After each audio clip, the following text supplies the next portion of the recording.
Jangan lupa like, komen, dan subscribe channel YouTube TVRI Bengkulu dan nyalakan lonceng notifikasinya.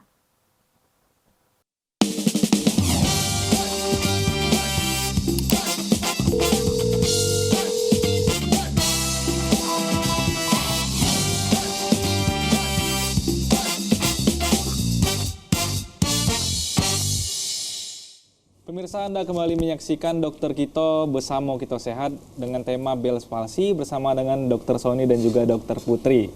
Kita masih dalam pertanyaan yang diajukan di Instagram @tvri Bengkulu. Silakan kita lihat dulu ke next pertanyaan ya, Dokter ya. Iya. Lumayan banyak ya pertanyaannya. Lumayan banyak nih, kayaknya menjadi keresahan sama-sama nih kayaknya, Dokter. Iya, mungkin dikit-dikit langsung. Sudah tampil di sini, Dokter. Oke, bagus. Faktor keturunan sudah dijawab tadi, sudah terjawab. Ini sudah tampil di sini. Sudah. Izin dokter, terkait Bell's palsy ini mengganggu nervus keberapa ya, dokter?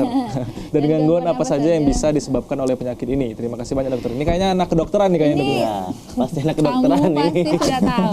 Ini pasti anak kedokteran Ini ini. pasti. Nervus 7 ya, nervus 7 nervus facialis. Jadi salah satu nervus kranial. Nervus yang ada di kepala ada 12, salah satunya nervus ke-7 nervus facialis yang mempersarafi bagian wajah. Itu ya. Oke, terjawab ya. Mahasiswa kedokteran ini. Kita undang lah. Kita undang ya, dokter ya. Ini terakhir pertanyaannya, perbedaan antara Bell's palsy sama stroke apa ya, dok? Oke. Kalau Bell's palsy sama stroke ya. Jadi kalau secara kedokteran ya, secara klinisnya dibedakan seperti ini. Upper dan juga lower. Jadi ada sistem saraf di pusat dan sistem saraf yang tepi, ya. Jadi kalau Bell's palsy ini dia di lower motor neuron kerusakannya. Jadi di bawah. Tapi kalau stroke itu di upper, di pusatnya. Jadi di fungsi kortikal benar di atas gitu. Makanya tetapi gejala yang timbul itu dia kontralateral. Jadi gejala yang rusaknya di sebelah kiri, gejala yang timbul di sebelah kanan. Itu untuk stroke ya, dokter? Untuk stroke ya. Makanya gitu. Tapi kalau misalnya Bell's palsy dia di ipsilateral. Ipsilateral ini di sisi yang sakit sama. Jadi kalau sakitnya sebelah kanan ya gejala timbul di sebelah kanan gitu, bukan di sebelah kiri. Begitu juga kalau misalnya rusaknya di kiri ya di kiri. Beda dengan stroke ya. Dan biasanya juga stroke itu termasuk dalam fase kegawat daruratan ya. Kegawat daruratan itu pasiennya apa? Pasiennya bisa tidak sadar, penurunan kesadaran gitu kan. Dan ada penyakit yang mendasarinya. Makanya yang paling sering apa? Pasien-pasien dengan hipertensi, gejalanya apa? Dia tiba-tiba tertidur lemas gitu kan, penurunan sadar, matanya kebuka gitu kan. Tapi ketika kita tepuk-tepuk mau panggil ibu, dia nggak bakal nyambung gitu. Tetapi matanya tetap terbuka. Makanya langsung dicek, ternyata tensinya langsung 190 bahkan sampai 200 gitu kan. Itu kalau memang sudah seperti itu biasanya memang sudah tanda-tanda stroke ya. Nah, beda lagi nanti stroke-nya apa? Stroke itu ada dua lagi jenisnya. Ada yang dia cuma iskemik atau misalnya tidak ada perdarahan. Ada stroke yang akibatnya apa? Pecah pembuluh darah atau stroke hemoragik itu. Stroke berarti kita harus bahas khusus nih kayaknya, dokter, berkenaan dengan stroke khusus, ya. ya. Karena lebih detail. Lebih detail lagi ya, dokter ya. Berarti dapat disimpulkan bahwa stroke ini adalah penyakit yang lebih parah dibandingkan dengan Bell's palsy ya, dokter ya? Jauh parah. Jauh parahnya ya. Oke, dokter. Kita lanjut ke pertanyaan selanjutnya, Dokter Putri dan Dokter Sony. Ciri-ciri gejala terkena Bell's palsy itu sudah terjawab. Iya. Nah, ini mungkin dokter, Uwi. Dok, apa saja makanan yang perlu dihindari oleh seseorang yang mengidap penyakit Bell's palsy? Ada tidak? Karena dia bukan beda ya. Kalau misalnya hipertensi kan dia ada kaitannya dengan makanan-makanan asin. Kalau kolesterol dia ada kaitannya dengan makanan-makanan yang berlemak, berminyak. Kalau ini kan dia tidak, penyebabnya berbeda. Penyebabnya tadi adalah virus, penyebabnya tadi adalah iskemik. Berarti tidak berhubungan dengan makanan. Makan aja. Artinya tidak ada pantangan-pantangan ya, dokter ya? Penting tetap terpenuhi nutrisinya. Iya, dokter. Kita ke pertanyaan selanjutnya. Ada, ini markanya sama juga nih. Ada hal-hal yang dapat memperburuk mengenai Bell's palsy ini nggak, dok? Misalnya dari makanan atau lingkungan sekitar. Sudah terjawab kan tadi ya, dokter ya? Faktor dingin dan lain sebagainya. Kemudian dari Aviko, Bell's palsy bisa disebut stroke ringan ya, dok? Soalnya beberapa kali ini juga sama dengan pertanyaannya tadi sudah terjawabkan. Apa yang dirasakan penderita Bell's palsy? Iya, dok. Ya tadi sudah dijelaskan ya gejala dan tandanya ya. Sudah sangat jelas. Jadi pokoknya biasanya secara klinis kalau misalnya kita lihat secara fisik itu tadi kerutan dahinya menghilang, fungsi menutup matanya menghilang gitu kan, fungsi senyumnya menghilang, nggak bisa bersiul, nggak bisa disuruh niup balon, nggak bisa, senyum pun nggak bisa. Tapi kalau misalnya daerah sensitivitasnya biasanya dia bakal ngerasa indera pengecapannya berkurang gitu yang bisa dirasakan. Kembali lagi ke tadi dokter, ketika dia masih di tahapan yang masih ringan ya nggak apa-apa, itu tidak terlihat secara kasat mata, mungkin juga belum dirasakan langsung secara fisik mengganggu aktivitas sehari-hari.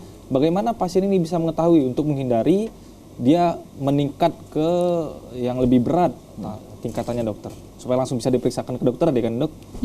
Semakin cepat semakin baik. Seperti apa dokter?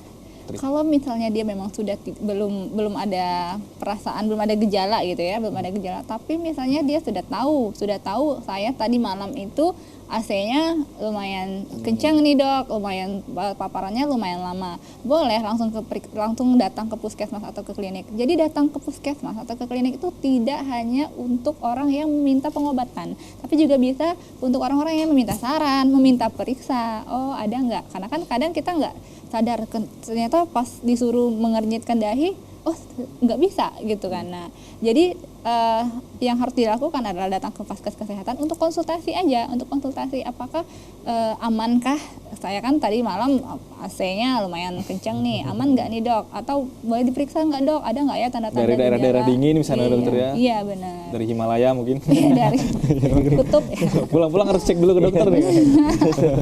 Takutnya belvasi. Fungsi pencegahan ya. Tadi kan dokter bahwa ada 30% saya lihat di slide tadi bahwa tidak sembuh secara sempurna dan tidak kembali ke kondisi sebelumnya gitu dokter. Ini apa saja faktor yang mempengaruhi tidak sembuh sempurnanya dokter? Apakah tingkat keparahannya atau seperti apa? Dokter Sony?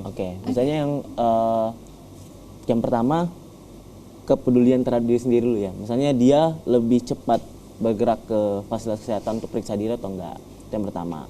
Yang kedua, saya bilang tadi bahwasanya fungsi pengobatannya itu sebenarnya tidak hanya dengan obat-obatan ya.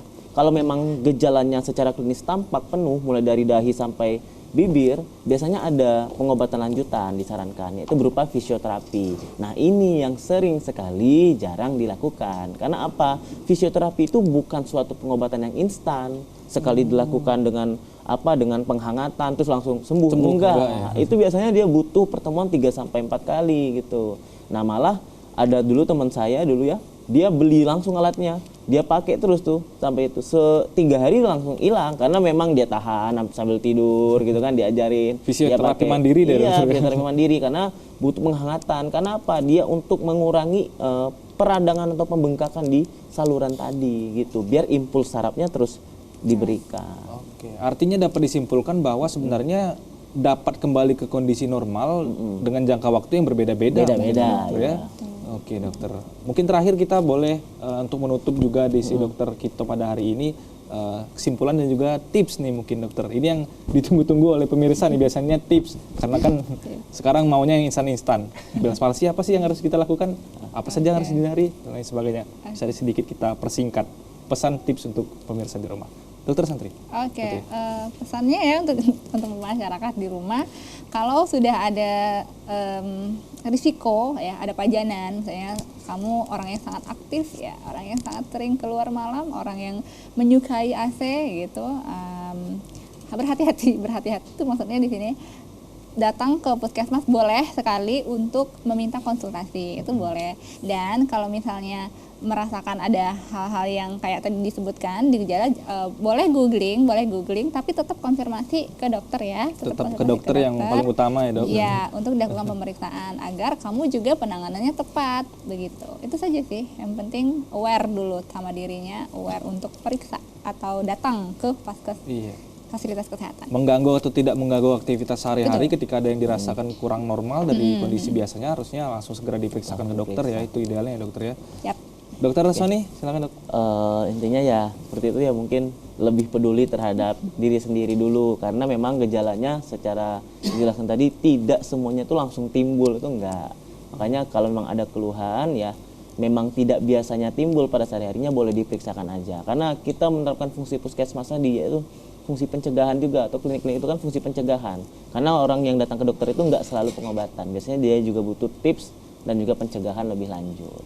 Hanya itu sih, lebih aware ke diri sendiri. Oke dokter, ini juga tadi kan berpengaruh dengan sistem imun diri kita, bahwa tingkat keparahannya ini dipengaruhi dengan imun masing-masing orang sebetulnya. Untuk mengendalikan imun ini supaya lebih baik itu seperti apa dokter? Kalau imun ya yang jelas yang pertama kita tetap aktivitas fisik ya, aktivitas fisik yang disarankan, sesuaikan usia ya. Jangan juga kalau memang usianya sudah 50 tahun ke atas dia paksa jogging ya, nggak usah, yang kardio berat-berat nggak usah. Pokoknya sesuaikan dengan usianya ya. Itu yang pertama. Kemudian nutrisi dicukupkan. Ingat pasien palsi nggak ada pantangan nutrisi apa-apa ya. Tetap dilanjutkan aja, yang penting terpenuhi kebutuhannya sehari-hari gitu. Iya, ini juga informasi yang sangat penting ya dok, bahwa tidak ada pantangan makanan. Tidak ada pantangan makanan ya dokter, makan apa aja hajar ya dokter ya. Dokter Putri? Ya, untuk meningkatkan imun tadi ya, dan salah satu yang paling sering lupa juga adalah untuk supaya kita tuh tetap happy gitu. Jadi jangan stres, jangan sedih, boleh sedih itu normal ya. Tapi jangan terlalu sampai mempengaruhi kondisi fisik kita. Karena di balik jiwa yang sehat terdapat jiwa yang kuat. Di balik jiwa yang ya gitu pokoknya begitu ya, pokoknya fisik sehat itu benar. Mental yang sehat itu juga akan berpengaruh kepada fisik yang sehat gitu intinya. Oke, itu tips dari Dokter Putri Santri ya. Baik dokter, terima kasih atas bincang-bincangnya berkenaan dengan Bell's palsy. Mungkin kalau secara penamaan mungkin sedikit asing di masyarakat Bengkulu khususnya, cuman dari segi gejala mungkin sudah banyak yang mengalami ya dokter ya, khususnya bagi orang-orang dengan tingkat kerentanan yang khusus mungkin habis berangkat dari tempat yang dingin, atau dia mungkin malam-malam sering keluar dan lain sebagainya.